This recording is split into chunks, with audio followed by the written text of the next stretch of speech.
Good morning, dear students, and welcome back to English 2 class for 6th. So, in the last session, we have started the 5th chapter, that was the apricot tree, written by M.S. Mahadevan. So, we have seen in the story that a small boy of 11 years old, he is narrating his own story, that how he had to leave his own village in order to save himself and his family from the bombardment. Okay, so he was going to a camp with his family, and what all things happened that we have seen in the story.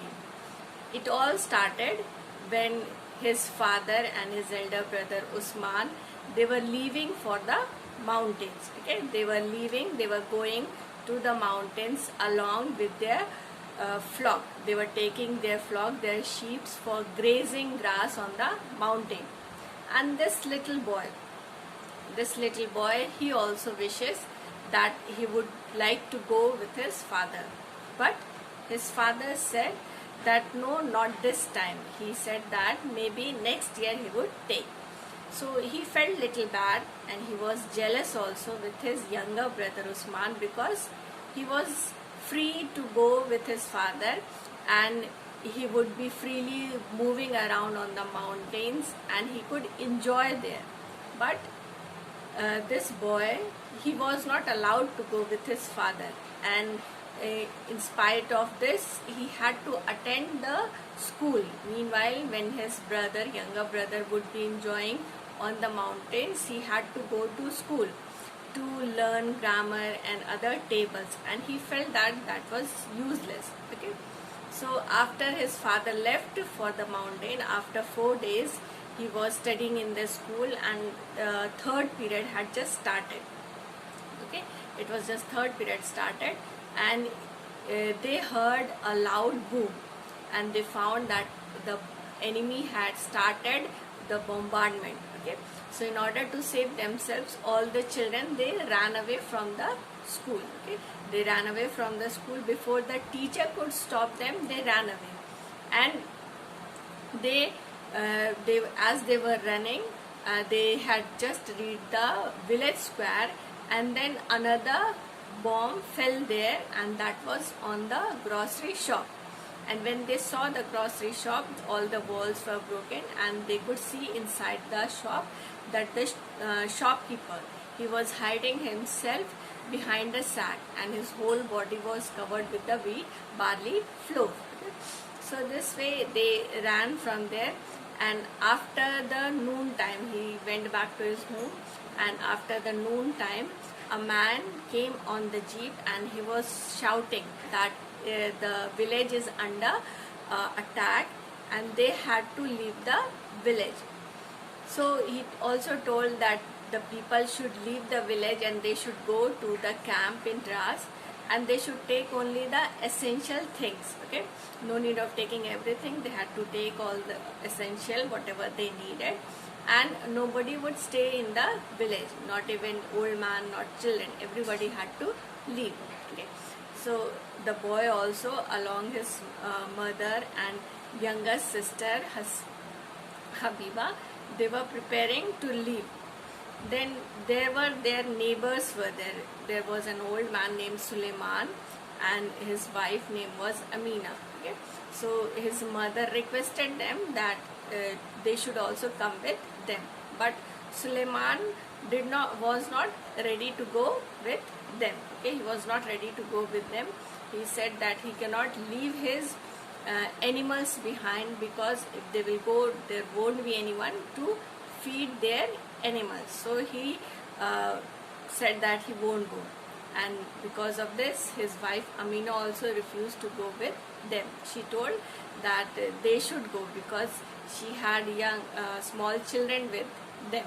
Okay, so this way, though they were not happy leaving the old couple living behind, they unhappily they started moving with the people. Villagers had already started moving towards the camp. There was a big line, not tidy line, not straight, but people were moving So this boy, along with his mother and younger sister, they started walking.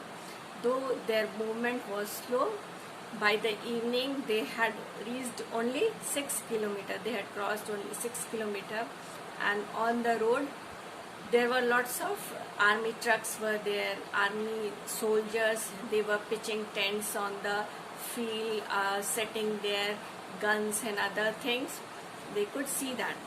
Then by the evening they rested beside a river, and he thought that he won't sleep, but he slept there. Okay, till there we have studied in the last session.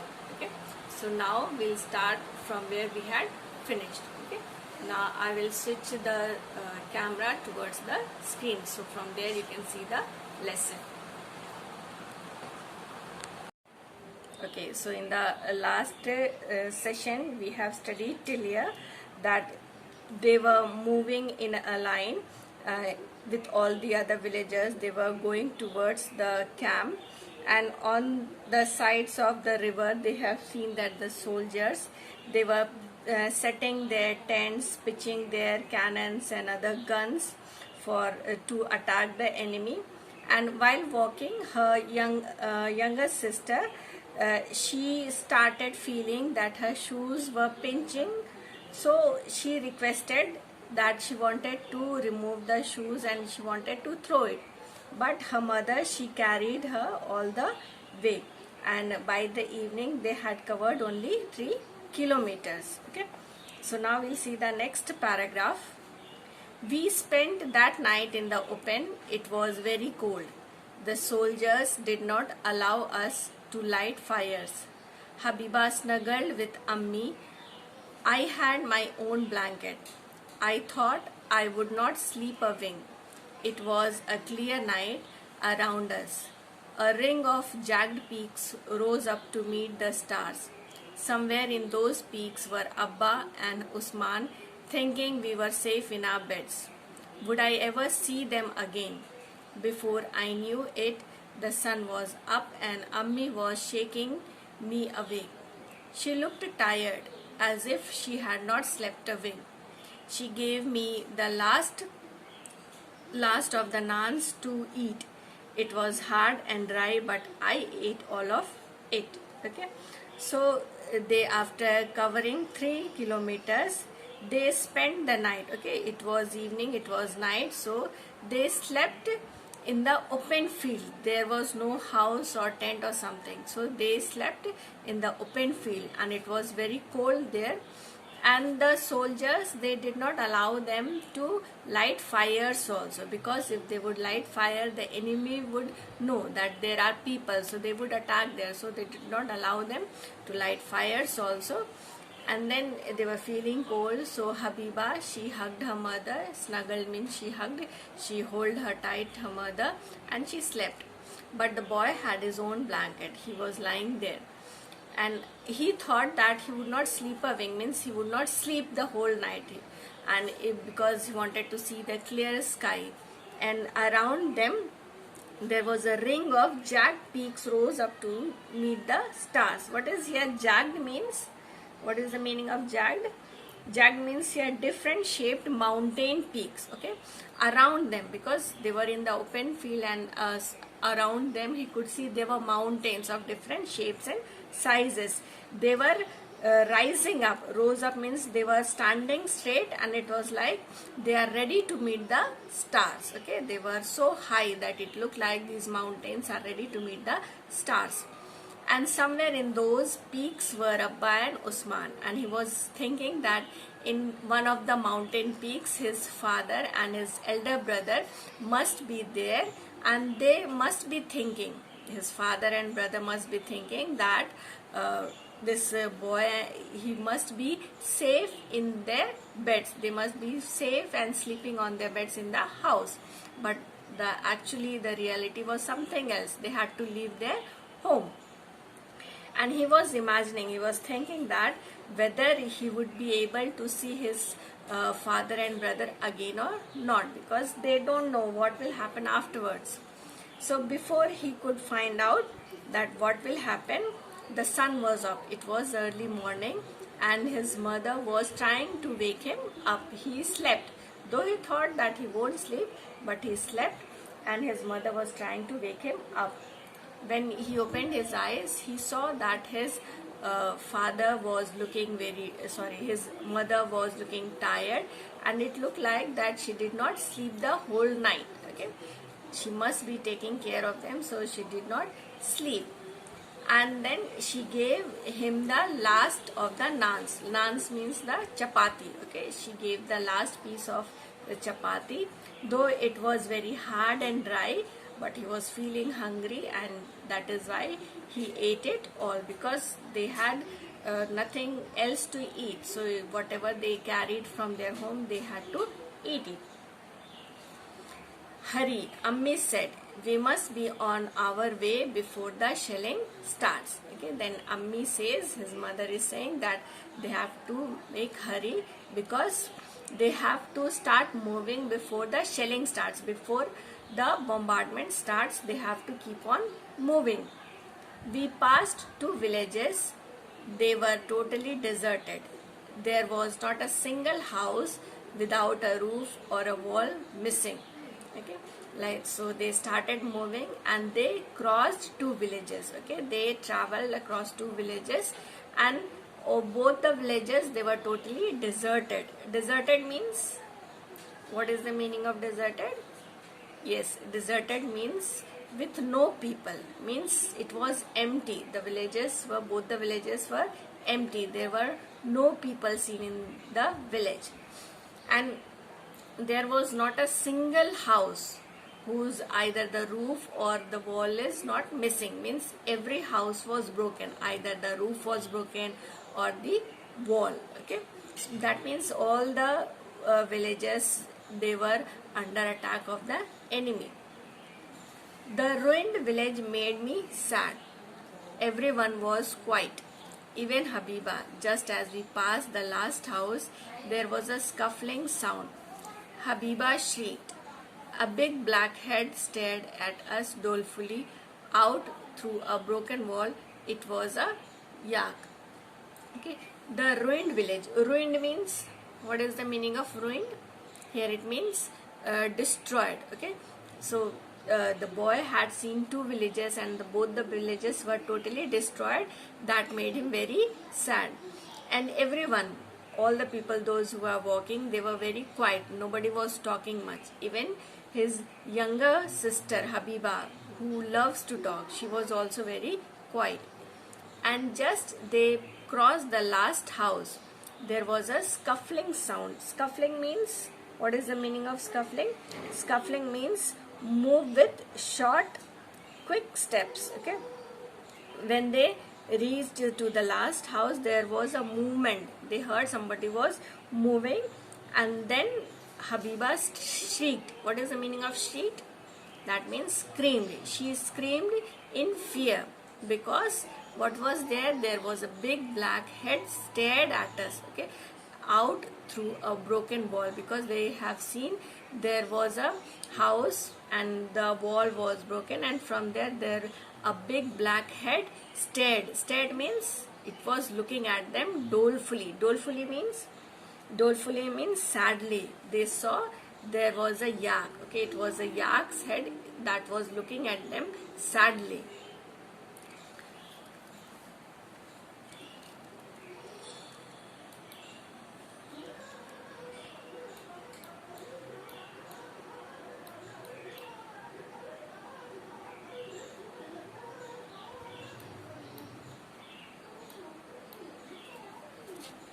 It had a little brass bell that tinkled when it shook its head.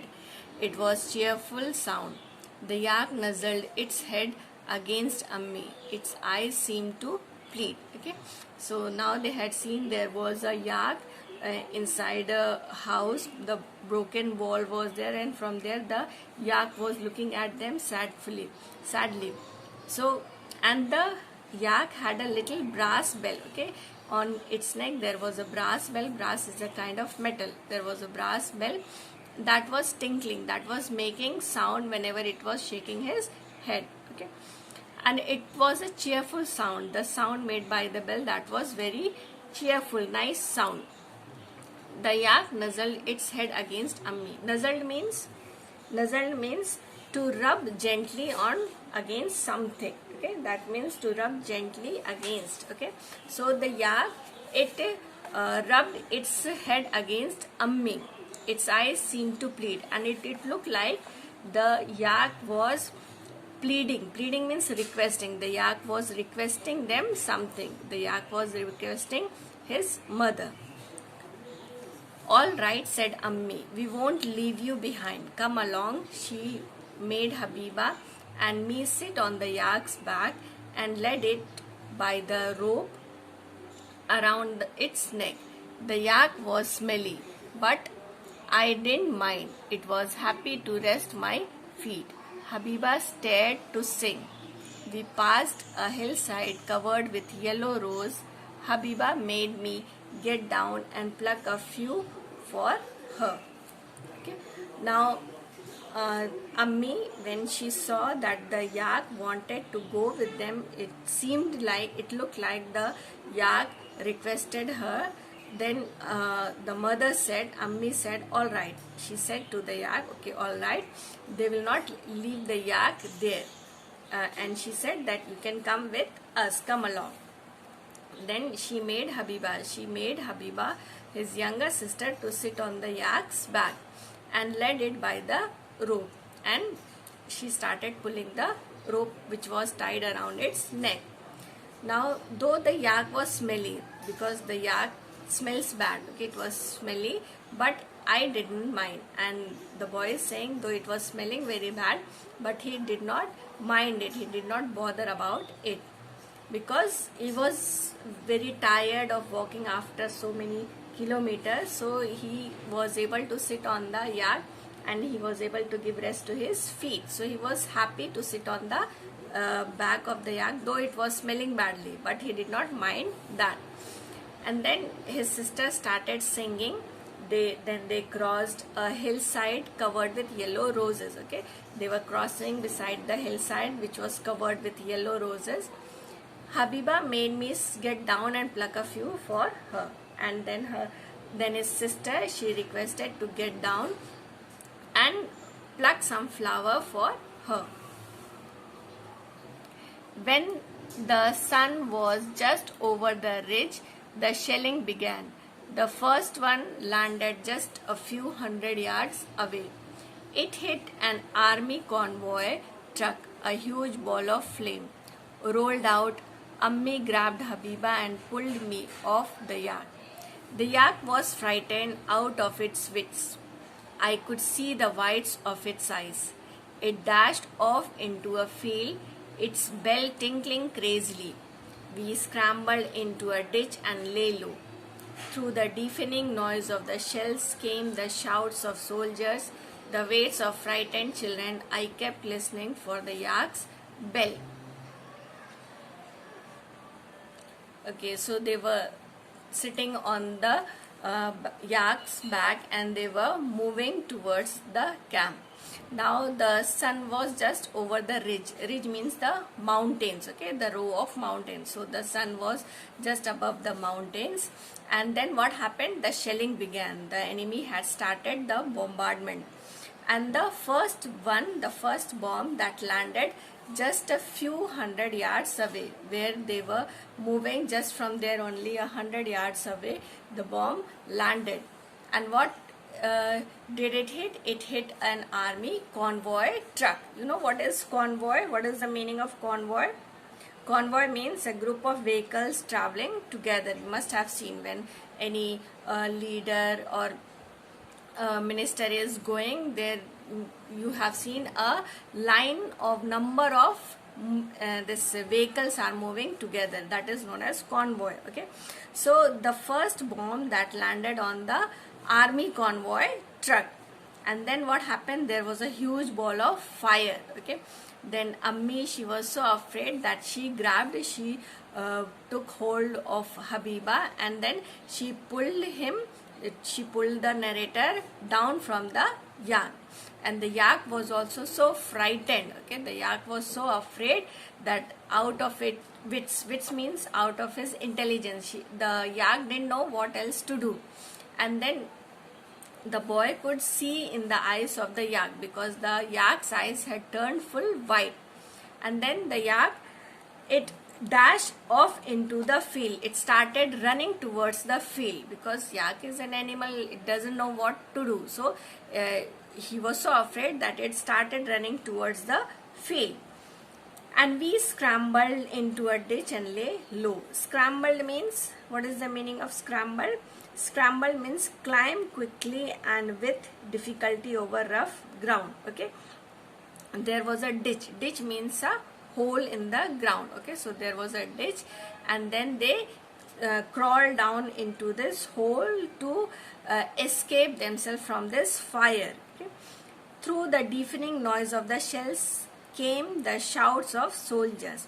And deafening means very loud noise. There was a very loud noise of the bombardment, and there was also noise of the screaming of the soldiers. The wails of frightened children. Wail means cry. Okay, there were children also, those who were crying, because of fear of these bombardment. I kept listening for the yak's bell. I kept listening for the yak's bell, and the boy, and he was trying to listen where the yak has gone. Okay, the boy tried to listen the yak's bell, because he wanted to know where the yak has gone, whether he is all right or not. So he tried to listen the yak's bell.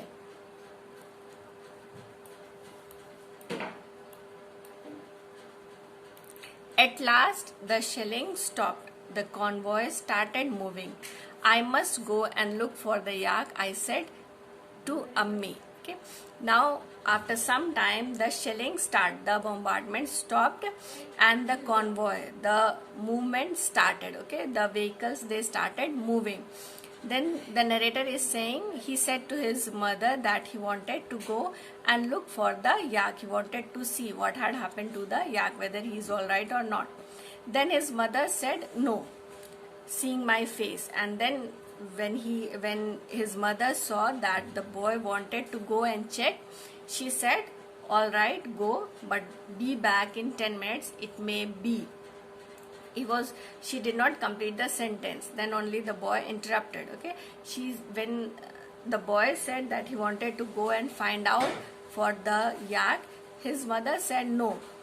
Then when she saw that the face of the boy, that he is willing to go and find out, then she says, okay, he can go and check, but he has to return back in how much time? He has to return in 10 minutes. And then she says, it may be. She did not complete the sentence, and the boy interrupted her. Dead? He is saying that maybe dead. But what if it is not dead? If it is not, and then he is saying that, but what happens if he is still alive? What if it is still alive and scared and waiting for us, and he is alive and maybe waiting for us to come and take him, and maybe scared and waiting for us, for them. Okay, so the boy said maybe the yak must be alive and waiting for them, that they would come and take him from there. Then mother says, it is only a yak. She said gently, she said in a very gentle voice that don't bother about it, it is only a yak. Means she wanted to say that it is not a human being, it is just an animal, a yak. It sounded cruel to me, only a yak. And the narrator says, when his mother said like this, he felt very bad, because it was so cruel to say like that it is just a yak, it is only a yak, not a human being. I clambered out of the ditch and ran into the field. There were huge craters where the shells had landed, as if a giant hand had clawed out the earth. The yak lay on the edge of one crater. It was still beneath. It was a growing pool of blood. I had never felt so sad as I did then. looking at that poor gentle creature now dead. I looked up at the mountains that had always seemed friendly. Hiding in their folds were men who had so casually destroyed my whole world. What harm had we ever done to them? Okay. Now here he is saying that they clambered. Clambered means, what is the meaning of clambered? It is given here. Climb with difficulty using hands and feet. Okay. Because they were hiding in a ditch, in a hole in the ground. So with great difficulty, with using both his hands and feet, he came out from the hole in the ground, and then he started running towards the field to check where is the yak. Then he saw on the ground there were huge craters. Craters, what is craters? Big hole. Okay. The soil from the ground that has come out. Okay. Wherever the shell had landed, there was a big hole in the ground, and it looked like that a giant hand had clawed out the earth. Means it was looking like that some big giant or monster had taken his claw, and from the ground he has taken the soil from the ground. Then he saw the yak was lying on the edge of a crater. There was one beside one of the hole in the ground. He saw the yak was lying beside the crater, and it was still, and there was no movement on the yak's body.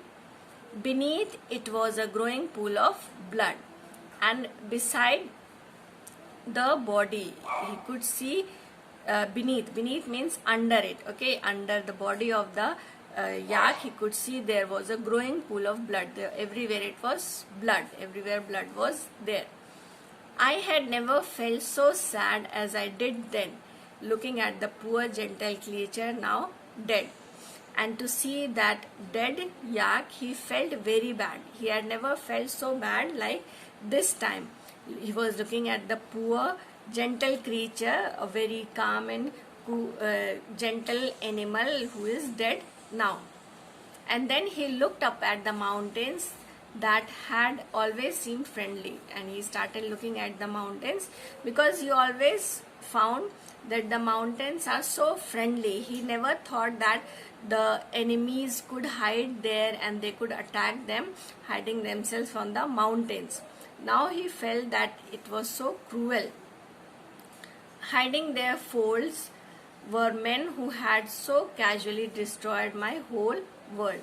And now he realized that there are people hiding on the mountains and who could casually, so easily, they had destroyed their whole world. What harm had we ever done to them? And he was thinking to himself that what harm, what bad thing these villagers have done to those people, why they are attacking on them. I heard footsteps. It was a soldier, tall and strong, with a beard and a black turban. His rifle was slung across his shoulder. He looked fierce, but when he spoke, his voice was unkind. Okay? Now he was standing there and he was only thinking that why these people, they are attacking them, they have not done anything wrong towards them, then why they do so. Now after this he heard footsteps. Okay, he heard footsteps, he heard somebody is walking on behind.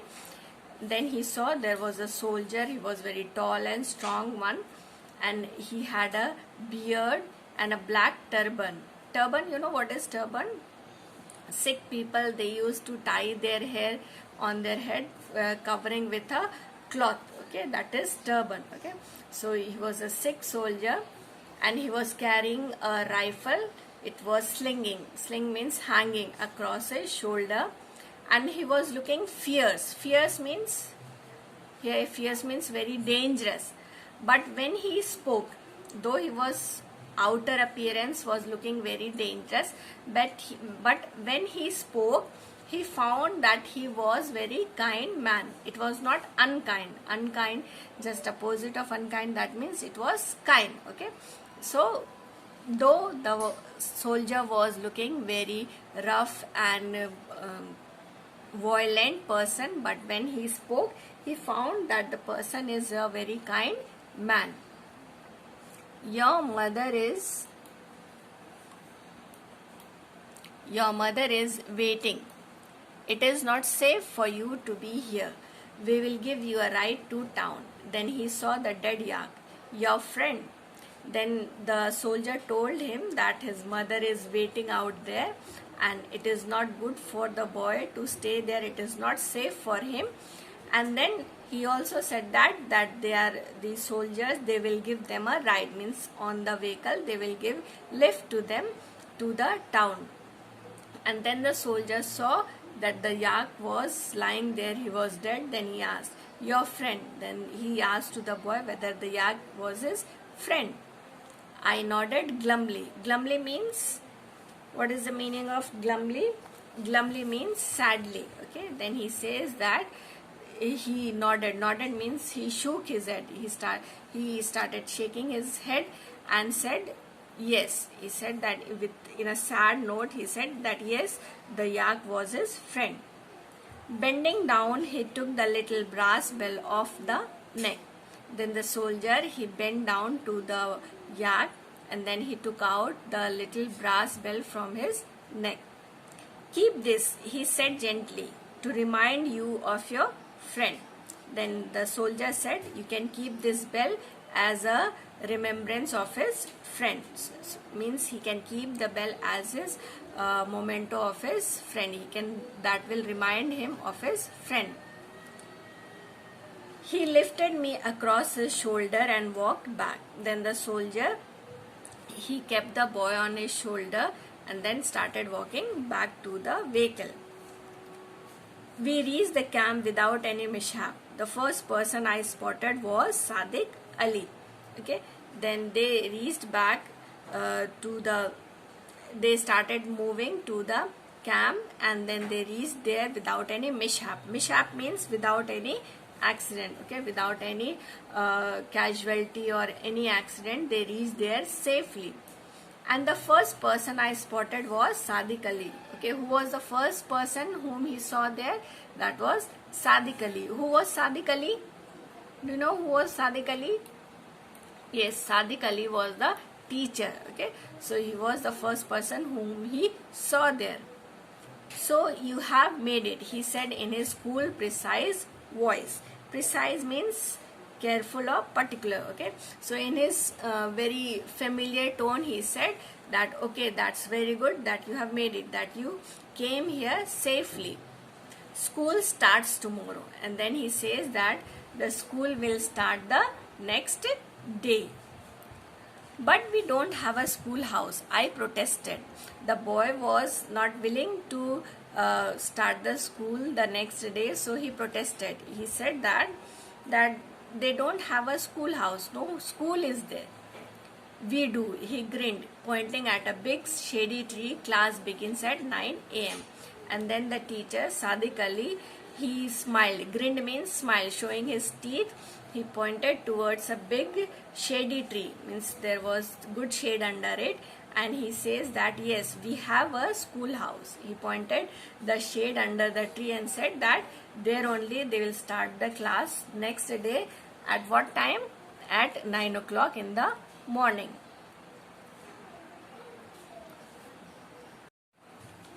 Okay, so he says that they have a school there, that is under the big shady tree, and the class will start the next day at 9 a.m. in the morning. Since then we have been living in a tent. It is crowded but cozy. Abba and Usman have joined us. So have old Suleiman and Amina. The winter has come and gone. Now since then, means since that time, they have been living in the tent only. They have been living in the camp, and though the camp is very crowded, but it is cozy. Cozy means warm. It is crowded, but that is very warm. And he says that after some time, his father and Usman, they have also joined them in the camp. And after same way, after some time, Suleiman, his neighbor, and Amina also, they joined them. And this way the winter has come and gone. Okay, another season has come and gone also. Abba went to see our house recently. We will have to build a new one, he said. But the apricot tree is fine, it is in bloom. And he says that recently, few days back only, his father had gone back to village to see their house, if everything is alright there. Then he says that his father told that they have to build a new one. That means their house was totally destroyed. They had to build a new house for them. But what is still there? That is the apricot tree is fine. It is in bloom. The apricot tree is very good. Alright, nothing happened to the tree and it is in bloom. New flowers are coming in the apricot tree. Okay. So this is the story of the apricot tree. That is why the name is given as apricot tree, because the tree was there in their house, and after so many days also this tree was still there and it is in bloom. It's trying to give the new fruits in that.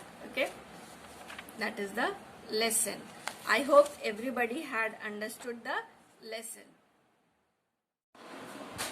Okay, so now we'll start the exercise that is given on page 41. Okay, take out page 41. There is one exercise given based on metaphor. Now you must be wondering what is a metaphor. Okay, so here one example is given. Now we'll see that. Now here one sentence I have taken, that is taken from the lesson only. You can see here. I watched them go till the flock was just a cloud of dust in the distance, and the barking of dogs and echo in my head. Okay. Now here you can see comparison is made between two things. Okay. Here comparison is made. Now here you can see that the flock. Okay. The flock is compared to what? How was the flock? The flock was just like a cloud of dust. Okay, so here you can write like this. The flock was like a cloud of dust. Okay.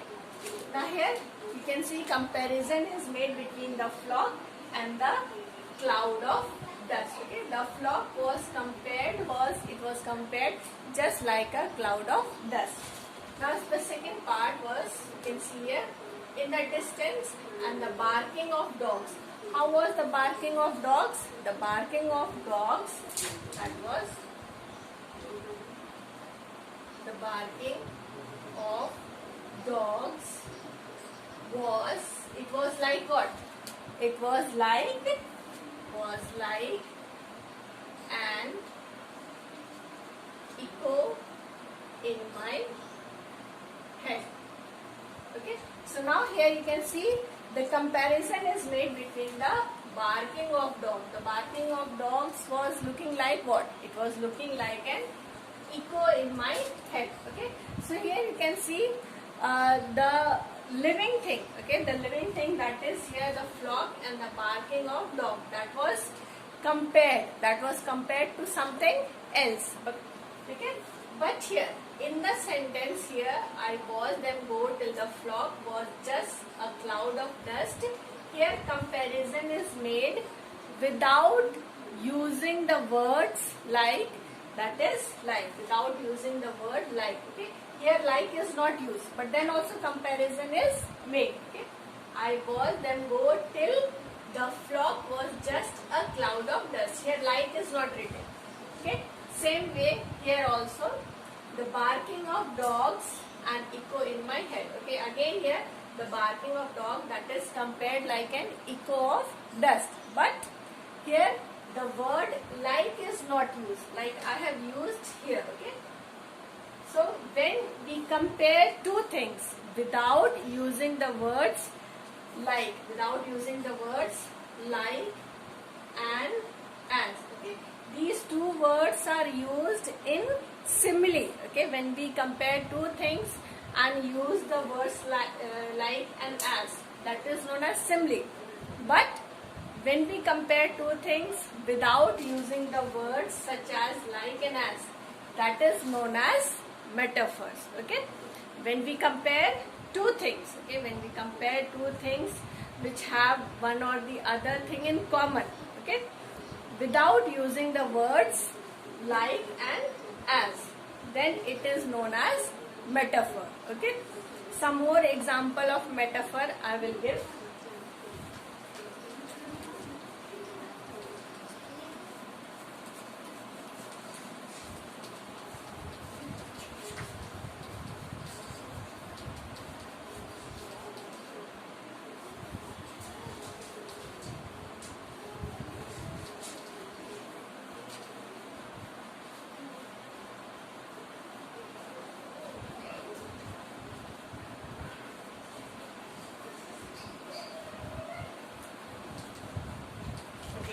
Some more examples of metaphor I will write here.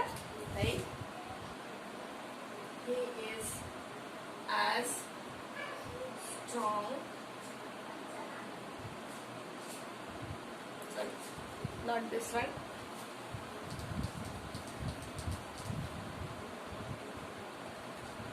He is a shining star. He is a shining star. Okay, so now here you can see again two things are compared. Okay, two things are compared without using the word like. Okay, here comparison is made between he is just like what? He is like a shining star. Okay, here, but you can see the word like is not used. Okay, he is a shining star. The person is compared like a shining star. So here also it will be known as metaphor. The snow is a white blanket. The snow is a white blanket. Now again here you can see comparison is made between the snow. The snow is just like what? It is like a white blanket. Okay, but here you can see the words like and as is not used. Okay, so this type of comparison, that is known as metaphor. Okay, I can give you example of simile also. In simile we compare two things and we use the words like and as.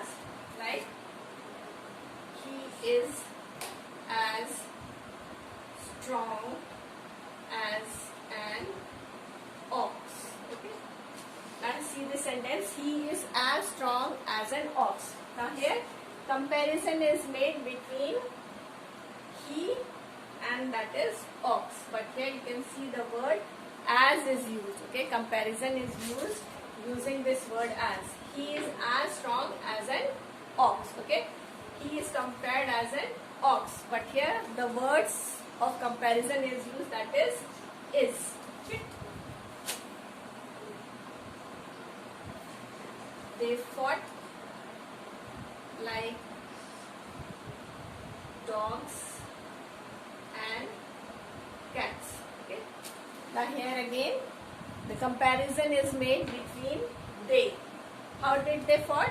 They fought like dogs and cats. Okay, here comparison word is used, that is like. Okay, so these two sentences, they are simile. Okay, these two sentences, they are simile, but when we don't use the words like, as and like in the sentence, and there also we compare two things, that is known as metaphor. Okay, now one exercise is given here that we will do, that is on page 42. Okay, you can take your book.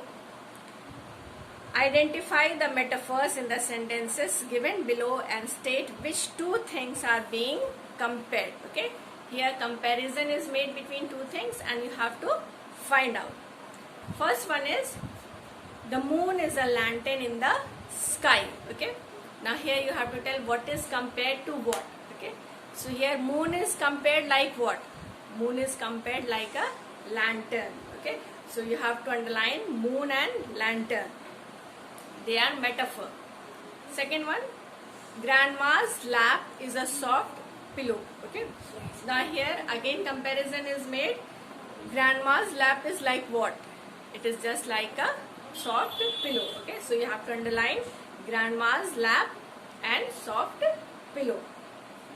Next sentence is, this class is a fish market.